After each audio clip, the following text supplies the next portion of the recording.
if he's elected. Peter Schiff from Euro-Pacific Capital is in Tampa. Are you a skeptic, Peter? I know that you tend to take a doom and gloom view of America's finances. Do you think that Governor Romney, if elected, could fix things? Well, he's not going to prevent the crisis. We're headed for a real economic collapse, regardless of who wins this election. My hope, though, is that Romney will have a better understanding of why it's happening and might be more likely to entertain a free market solution, which would be the exact opposite of what George Bush did, in that allowing the recession to run its course, uninterrupted by stimulus and bailouts, and actually do what really needs to be done to get this country on a solid footing, which is to dramatically reduce the size of government, slash spending, cut regulations. He's not talking about that right now. He's talking about growing government, just like Obama, with more spending on Medicare, more spending on Social Security, more spending on national defense. But we can't afford that. We need a real change, and we need to downsize government. And hopefully, in the aftermath of a crisis, we'll get that. You can't get elected, though, can you? I mean, can you really get elected President of the United States and run the Senate and run the House if you go out there and say, I'm sorry, we're spending too much, I'm cutting Social Security, I am cutting Medicare, I'm cutting these government handouts? In this modern age, Peter, you're not going to get elected. Well, we never know. No one's ever tried it before. I mean, everybody just panders. Nobody wants to tell the truth. Everybody is afraid of, they're going to shoot the messenger. But Ron Paul said it. I mean, come on, Ron Paul said it, and what did the man get? Maybe 10% of the vote?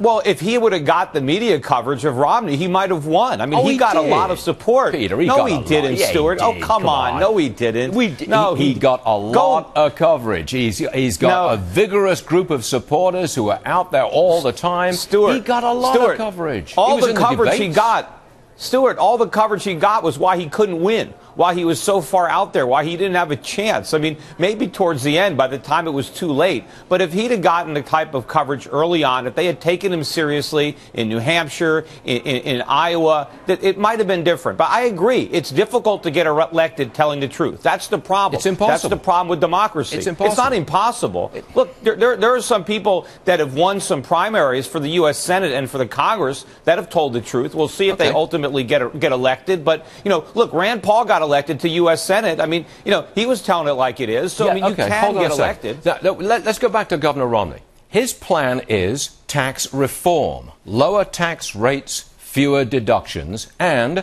long-term entitlement reform.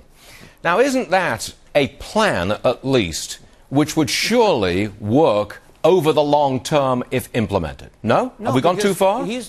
No, he's talking about reform, not cuts. They're committed to increasing Social Security and increasing Medicare. That's not reform. And they're also saying that nobody over the age of 55 is going to lose a nickel. That is impossible. No, wait a minute. That's going to bankrupt the country. But they're talking about using market forces to reduce the cost of Medicare outlays and reduce the cost long-term of Social Security. No, but that's not going to work. What's going to reduce the cost is cutting the benefits. The government has overpromised. These are gigantic Ponzi schemes. They do not work. Meanwhile, the only reason the economy hasn't collapsed is because the interest rates are artificially low. The Fed cannot keep interest rates low indefinitely. And when interest rates go up, the party is over. And then we're not going to have, we're not going to have the choice anymore. We're going to have to finally deal with these problems or destroy our currency. And that is going to be a real economic crisis that will make 2008 look like a walk in the park. Give me a time frame, Peter. When does the crunch hit us? It's going to happen in the next administration. I hope it happens early enough that at least the blame doesn't go on capitalism again. I'd hate to have Romney be in there for a couple of years and then it falls apart and somehow capitalism gets the blame, even though it's not. I mean, it's going to be the same big government policies that were pursued by Obama and Bush. But, that is the danger that Republicans face. If they think that all we have to do is elect Romney and everything is better, we can't fix these problems by repealing Obamacare and cutting taxes. We have structural problems that underlie the U.S. economy that are very deep and require real free market reforms. And unfortunately, none of the major candidates are even talking about that right now. You see, Peter? Ron Paul's position got a lot of exposure right here, right now, through you. Peter Schiff, everybody. Go on, too little, too late, though. No. Peter Schiff, we always appreciate you being with us. Thank you very much, Peter. Sure. Good luck.